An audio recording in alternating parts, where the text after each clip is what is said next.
बहुत सारे पेशेंट जब हमारे पास आते हैं, यदि किसी को फैटी लिवर है या किसी ने बहुत लंबे समय तक अल्कोहल लिया है या कोई इंसान कोई दूसरा नशा करता है, लोग गुटखा खाते हैं, पान खाते हैं, तो जनरली वो खुद से ही आपने देखा होगा कि एक लिव 52 सिरप लेते हैं और वो केमिस्ट से बात करके या किसी अपने फ्रेंड से बात करके बहुत सारे लोग खुद ही ये live 52 type of the medicines, इस तरह के लिवर टॉनिक आपका हो या हेपेटो प्रोटेक्टिव या जितने भी डिटॉक्सिफिकेशन के लिए इस तरह की जो नेचुरल आयुर्वेदिक हर्ब आती हैं या आयुर्वेदिक सिरप आते हैं, वो लोग पीते रहते हैं। और वो एक बहुत बड़ी गलत फहमी के साथ रहते हैं कि यदि वो लिव 52 ले रहे हैं तो उनका लिवर सेफ़ है, उनके लिवर को कोई तकलीफ़ नहीं होगी। मतलब लोग करते क्या हैं कि लिव 52 खाते हैं और अच्छे से दारू पीते हैं, स्मोक करते हैं, नॉनवेज खाते हैं। तो ये एक बहुत बड़ा कन्फ्यूजन है, ये एक मिथ है। तो लिव 52 आपके अल्कोहलिक लिवर डिसीज़ यानी अल्कोहल से जो होने वाला नुकसान है आपके शरीर के अंदर, पहले तो मैं क्लियर कर दूं कि लिव 52 उससे आपको नहीं बचा सकता।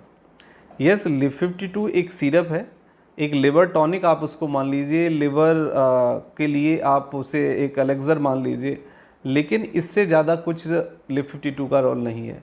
अब बात ये आती है कि लिव 52 कब लेना चाहिए, किसे लेना चाहिए, कितना लेना चाहिए और लेना भी चाहिए या नहीं लेना चाहिए।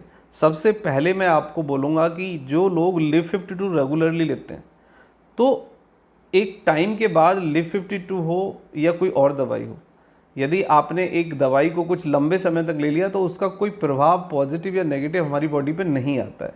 जैसे एग्जाम्पल के लिए कि यदि आप जहर भी खाएं और यदि वो कुछ समय तक आप जहर खाते रहें लगातार, तो फिर जहर आपका कुछ नहीं बिगाड़ पाएगा, जहर से फिर आपको कुछ नहीं होगा, ना फ़ायदा होगा ना नुकसान होगा। तो ऐसे ही कुछ दवाइयाँ का सब दवाइयों के साथ होता है, वो आयुर्वेदिक हों, वो होम्योपैथिक हों या फिर वो मॉडर्न मेडिसिन की प्रिपरेशंस हों, एक टाइम के बाद वो दवाइयाँ कुछ काम नहीं करती हैं। एंड कुछ दवाइयों को यदि छोड़ दिया जाए तो मेडिसिन्स का लगभग 3 महीने के बाद बॉडी के अंदर उनका इफ़ेक्ट कम होने लग जाता है और 3 ईयर के बाद वो दवाई बिल्कुल कुछ भी काम नहीं करती है आपकी बॉडी के अंदर। तो पहले तो आप इसको समझ लीजिए। और दूसरी बात ये है कि जब हम बहुत सारी दवाइयाँ एक साथ लेते हैं तो उनका एब्जॉर्प्शन 25-30% ही रह जाता है। यदि कोई भी दवाई आप अकेले लेते हैं तो वो 70-80% उसका इफ़ेक्ट होता है। यदि 2 लेते हैं तो 50% रह जाता है। और 3 दवाइयाँ यदि 3 साल्ट या 4 साल्ट आप एक साथ लेते हैं तो उसका जो इफ़ेक्ट है वो 30% के आसपास रह जाता है। और यदि